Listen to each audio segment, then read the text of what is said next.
So it was a crisp November evening in Berlin, after sharing a wonderful meal with my girlfriend, that I thought the time was right to ask her if she would marry me. She was shocked at first. We had been together, after all, for over a decade by this point. I think, to be honest, she thought the question was never going to come. Luckily, I managed to convince her I was in fact serious, and once the shock wore off happily, she said yes. Madam Toastmaster, fellow Toastmasters and guests, I'm sure I've bored many of you by now with the thought of my wedding. I feel like it's all I talk about at the moment. But for those of you who don't know, I'm getting married at the end of August. I was talking with my fiancée the other day, and she was asking me, could I think of a theme or an idea which kind of sums me up as a person? I found it quite difficult. I don't know if maybe it's a guy thing, maybe I'm just a whimsical person, but I don't really have one thing that kind of sums me up. I think I've had a variety of interests and hobbies over the years. But tonight I'd just like to mention a few of those, and they are travelling, scuba diving, and wine. Sometimes all at the same time. I think my love of travelling comes from having been born and raised in Saudi Arabia in the Middle East, where I spent the first 12 years or so of my life.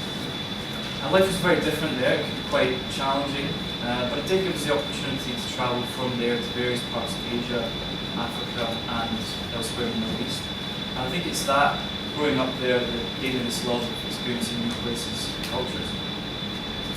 Thankfully, it's a love my fiancée and I share, and we try and get away as often as time and money permit. I think one of the highlights of our travels together was last year, going to India, where we took a bicycle tour of Old Delhi, which was fascinating. But the only time really they can accommodate a group of people on bicycles in the markets is at dawn, which is also happens to be the time when all the spice merchants are moving around their sacks of spice, which creates this kind of cloud of noxious spice gas. So it's a bit like cycling through tear gas.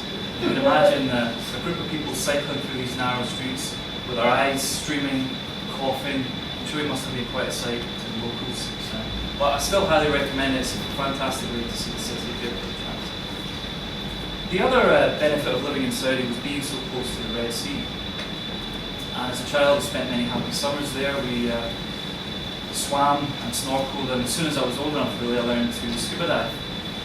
And there was some wonderful diving in the Red Sea, lots of coral and variety of marine life, which was fantastic. Unfortunately, moving back to the UK, I didn't get quite the same opportunities, but I did last year decide to retrain under BSAC, which is the British Diving Association. And learning to dive in cold waters and all the various challenges that you come across was really interesting. You've got freezing cold temperatures, the dismal visibility, unpredictable weather, and also learning to use the dry suit was challenging itself. Tip from the top, go to the toilet before you put your dry suit on it. Go to the toilet dry suit, not a good idea. When I'm not diving though, generally I'm relaxing with a glass of wine.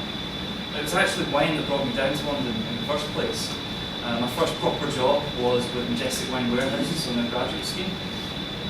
And it was through Majestic I got the chance to actually study wine, did a diploma in wines and spirits, and got the chance to visit many wineries and vineyards around Europe.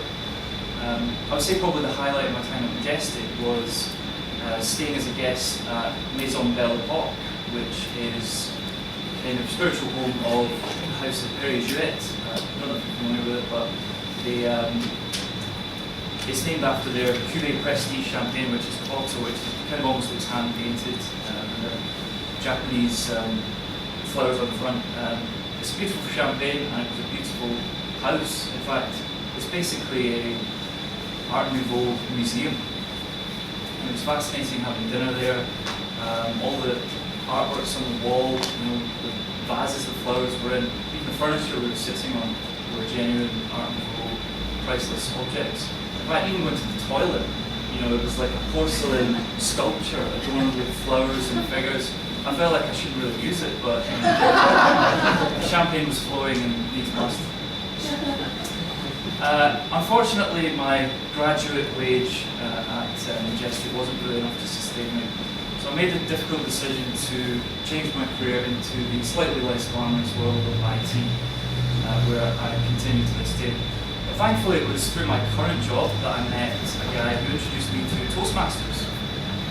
And I knew from really the first time I came, I had to sign up. It was going to be one of the most important things that I had done. And really it's thanks to Toastmasters that I'm now starting to no longer have that trepidation about my own wedding, and I'm starting to actually really look forward to it. So I really just want to say thank you for giving me this environment and this opportunity to develop my communication skills. And yeah, thank you to all my fellow Toastmasters, and thank you for listening to me today.